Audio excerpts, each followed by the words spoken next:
Hai, assalamualaikum warahmatullahi wabarakatuh. Ketemu lagi dengan Kawal Papa, kabar Bawaslu Padang Panjang yang langsung dari kantor Bawaslu Padang Panjang di Jalan Hamka nomor 25 Padang Panjang. Dan sahabat Bawaslu, setiap tanggal 9 April 2000 setiap tahunnya kita merayakan HUT Bawaslu RI. Dan untuk tahun ini adalah HUT yang ke-14. Dan alhamdulillah untuk hari ini kita udah kedatangan tamu spesial di Kawal Papa, kabar Bawaslu Padang Panjang.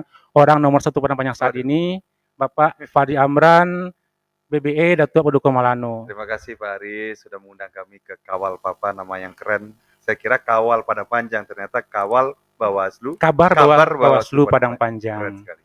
Selamat datang Pak. Nggak Terima panas kasih kan banyak. kursinya Pak? Oh enggak, Hmm. enak, please. Saya kira panas tadi kan. Kita bincang-bincang dengan aja Pak ya. Eh, Sebentar lagi Bawaslu Padang Panjang akan ulang tahun loh Pak. Ya. Ulang tahun RI gitu Pak ya. Hmm. Ulang tahun yang ke-14. Nah, menurut pandangan Bapak sebagai Wali Kota Padang Panjang saat ini, bagaimana sih peran Bawaslu saat ini Ya. dalam kepemiluan Bapak? Ya, saya rasa sejak demokrasi ya, sejak reformasi maksud saya. Demokrasi kita ini makin advance ya. Ya, betul-betul terasa one man one vote-nya kan begitu ya. Betul-betul terasa satu suara itu berarti. Suara masyarakat itu sangat berarti. Sehingga tentu kita harus memastikan bagaimana suara ini betul-betul terrepresentasi dengan baik kan begitu. Jangan sampai ada kecurangan-kecurangan ataupun praktek-praktek yang tidak baik yang melukai demokrasi kita. Dan saya lihat Bawaslu sudah sangat luar biasa dalam mengawasi itu ya. Saya sendiri ketika maju kemarin itu kan betul-betul diawasi setiap kegiatan kampanye kita itu dikawal oleh KPU dan juga instansi terkait, Bawaslu dan instansi terkait kan begitu ya. Dan ketika ada mungkin indikasi-indikasi dan lain-lain itu juga langsung disurati atau ditegur begitu ya. Mungkin ada tempat-tempat yang atau waktu-waktu yang tidak dibolehkan kan begitu ya. Nah sehingga dalam hari ulang tahun ini tentunya kita mendoakan semoga seluruh pengurus dari Bawaslu seluruh Indonesia ini makin kesini makin berinovasi dengan perkembangan teknologi tentunya perkembangan situasi masyarakat Indonesia ya secara sosial, politik dan lain-lain dan tentunya bisa menerapkannya di masa-masa sulit seperti COVID, pengurangan biaya dan lain-lain begitu ya. Jadi saya tentu berharap banyak kepada Bawaslu bagaimanapun Bawaslu dan masyarakat mempunyai andil dalam pembangunan ini. Jadi salah sekali kalau masyarakat berbicara hanya beban ini di pemerintah. Walaupun memang pemerintah mempunyai skop yang besar dalam kesuksesan pembangunan bangsa dan negara kita. Tetapi ternyata masyarakat bisa loh bersumbangsi. Bagaimana menjalankan demokrasi ini dengan sebaik-baiknya, tentunya bersama-sama dengan Bawaslu. Ya, ini tentu Bawaslu tanpa masyarakat yang ikut serta dalam menjunjung tinggi keadilan dan juga kesuksesan pemilu ini, tentu masyarakat juga harus berperan penting. Nah, sehingga inilah fungsi kita sebagai warga negara yang baik begitu ya. Dan tentunya dalam peringatan ulang tahun Bawaslu ini penting juga kita juga melibatkan masyarakat dalam kesadarannya dalam mengawasi pemilu. Nah, tadi Bapak bilang tentang peran pemerintah dalam setiap pelaksanaan pemilu. Nah, sejauh mana sih peran pemerintah daerah dalam pelaksanaan pemilu, Pak? Iya, kalau pemilu seperti pilkada kan sudah pasti ya dari segi penganggaran dan lain-lain, tapi bukan hanya sekedar itu ya. Bagaimana tentu komunikasi dengan seluruh pihak, baik itu Prokopimda, ya instansi terkait, ya bagaimana untuk mengamankan, mengkondusifkan dan juga menjaga kenetralan pemilu ini supaya betul-betul suara masyarakat ini tertampung dengan baik. Dan bagaimanapun dengan Bawaslu kita juga sangat open lah begitu ya dengan KPU pun juga dengan seluruh instansi juga bagaimana pemilu pilkada ini betul-betul kondusif dan sehingga masyarakat pun juga willing untuk datang kan begitu. Ini juga menjadi tanggung jawab kita bersama ya masyarakat, pemerintah dan juga Bawaslu, KPU semua instansi supaya masyarakat ini datang kan percuma kita sudah bikin sistemnya baik. Ternyata masyarakat tidak tertarik dalam pemilu pilkada kan sayang kan begitu ya. Apalagi bukan hanya tidak datang karena memang golput gitu karena ini kan sayang sekali. Kenapa ada apa yang salah ketika masyarakat mungkin punya kapasitas punya kapabilitas untuk datang tetapi kok golput gitu Atau ya. karena kecewa?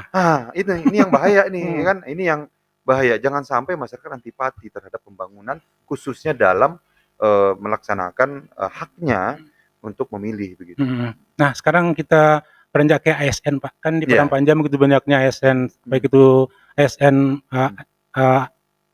PNS maupun THR misalnya, ya BUMN misalnya Pak. Nah, bagaimana sih Pak, Bapak melihat ASN selama ini di Padang Panjang ini dengan kepemiluan Pak? Ya, ini tentu harus menjadi hal yang patut dan wajib kita kondusifkan. Pertama, kedua, ada undang-undang yang mengatur bahwasanya netralitas ASN ini betul-betul harus dijaga, kan begitu. Harga mati Pak ya? Harga mati, jangan sampai nanti ya pertukaran kepala daerah ini menjadi sebuah momentum juga seperti pesta demokrasi juga bagi ASN itu boleh milih, tetapi tentu tidak berkampanye, kan begitu. Tidak berpihak, tidak berkampanye apalagi begitu ya. Dan saya rasa ini sangat-sangat mempengaruhi kinerja dari ASN itu sendiri.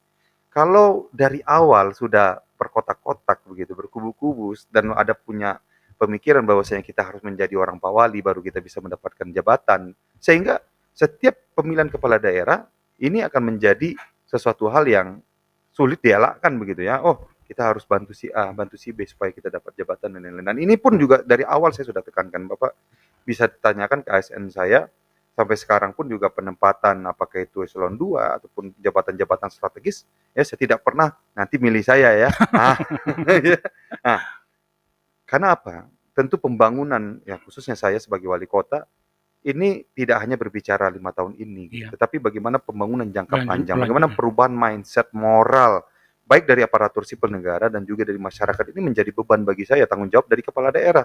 Yang nanti akan dipertanyakan pastinya ya, kalau saya tidak bijak, kalau tidak adil, kalau saya tidak amanah dalam melakukan itu, kerusakan ini tidak hanya akan berdampak pada masa saya memimpin, tetapi ini juga akan berkelanjutan sehingga moral dari ASN yang ada ya seakan-akan ya Pak Wali hanya meminta kita untuk loyal, untuk membantu mereka ya. Kalau dalam pekerjaan biasa-biasa saja tidak ada masalah. Tetapi sekarang saya balik logikanya, sekarang saya perlu Bapak untuk bekerja untuk masyarakat. Dan insya Allah kalau masyarakat melihat saya bekerja dengan baik, itu tidak akan lari kemana. Mudah-mudahan kan begitu ya. Tetapi saya tidak akan minta Bapak untuk mencari-carikan suara dan lain-lain. Nah, saya rasa ini sudah banyak ya, saya yakin kepala-kepala daerah yang mempunyai komitmen ini, tetapi bagaimanapun sekali lagi, bagaimana masyarakat, bagaimana ASN, bagaimana kita semua mengawasi.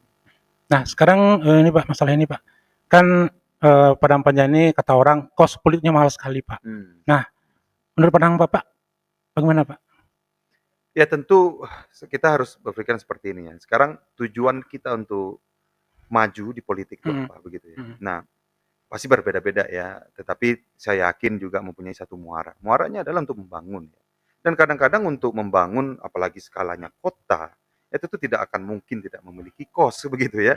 Ya, pertama untuk menjadi pemimpin toko TK sudah harus itu Pak ya. 3T. Tidak mungkin 3T ya. Kalau nggak ada untuk diri sendiri saja tidak mumpuni, yang nggak usah dulu maju. Saya rasa saya selalu sampaikan kepada adik-adik mahasiswa dan lain-lain, Bang, saya masa kuliah ini boleh nggak saya maju? Boleh. Ya, tetapi sudah mapan belum?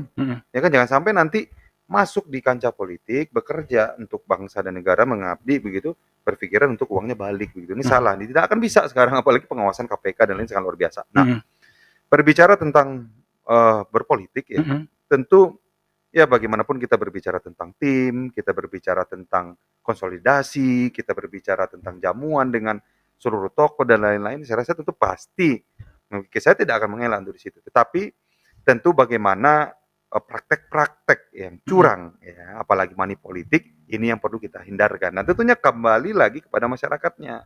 Jangan sampai masyarakatnya ini malah terbuka gitu ya, membuka diri untuk open ketika itu, open ketika itu gitu ya. Walaupun berbicara kan kadang-kadang kalau orang awam, nah, kami ambil tipe tapi kami nak pilih. Tapi ini sudah mencederai moral kita. Ini sudah mencederai moral kita. Kalau memang kita bercita-cita ya, tentu kita bercita-cita tinggi Bapak. Ya. Bercita-cita tinggi seakan-akan sampai bagaimana demokrasi ini untuk keputusan-keputusan yang kecil pun bisa dipilih oleh masyarakat. Seperti di beberapa negara, itu kebijakan-kebijakan pemerintah langsung live di voting begitu ya. Karena masyarakatnya betul-betul direct dalam menjaga demokrasi itu begitu ya. Nah, jadi saya berharap dan bermimpi nanti suatu saat Indonesia ini bagaimana masyarakat betul-betul one man one vote tadi itu, ini demokrasi yang sangat luar biasa karena Indonesia mungkin salah satu negara terbesar dengan demokrasi yang betul-betul seperti ini ya. Cuma kita bermimpi bagaimana prosesnya, bagaimana masyarakat, bagaimana pemerintah, pengawasan oleh Bawaslu ini makin lama makin baik sehingga betul-betul terpilih pemimpin yang berasal dari hati nurani dari masyarakat itu. Yang mana sekarang saya lihat sudah berjalan ke arah itu. Nah, sama terakhir aja Pak ya, harapan Bapak mungkin buat masyarakat Padang Panjang khususnya untuk pemilu 2024 Pak, apa sih yang diingin? Pertama tentu milih ya, Milih itu sudah pasti, pasti, jangan sampai tidak memilih. Kita kemarin 60-an persen ya. Tapi yang penting juga mengawasi Pak. Ya mengawasi, waktu itu 60% kalau nggak salah ya. Yap. Kalau bisa lebih tinggi ya. Saya meminta untuk pemilu, pilkada, pilpres next begitu ya. Masyarakat lebih banyak yang datang ke TPS dan kedua mengawasi ya. Itu yang penting Pak, Kan mengawasi Pak. pasti bisa melihat ya, melihat calonnya, Hmm. gerak-geriknya, bagaimana kebijakan partainya, bagaimana kebijakan tim suksesnya, apakah vulgar dan lain-lain. Kalau bisa ya memang masyarakat betul-betul memahami siapa yang akan dia pilih, bahasanya ya apa yang kita tanam itu yang kita siangi begitu ya. Mudah-mudahan dengan cara pemikiran, pemilihan yang baik dengan nawaitu yang baik, insya Allah kita mendapatkan hal yang baik. Oke, sahabat Bawaslu, nampaknya Kawal Papa hari ini kita tuntaskan sampai di sini dulu dan makasih buat Pak Terima kasih banyak Pak Diambaran yang Aris, udah bersedia hadir di hari Iya. ini. Makasih kali Saya mohon dan maaf lahir batin juga nih untuk Ya. seluruh pegawai Bawaslu dan masyarakat yang menonton. makasih Bapak. Dan sahabat Bawaslu, kita pamit dulu. Makasih dan Assalamualaikum warahmatullahi wabarakatuh. Ingat, Kawal Papa bisa menyebabkan ketergantungan. Terima kasih.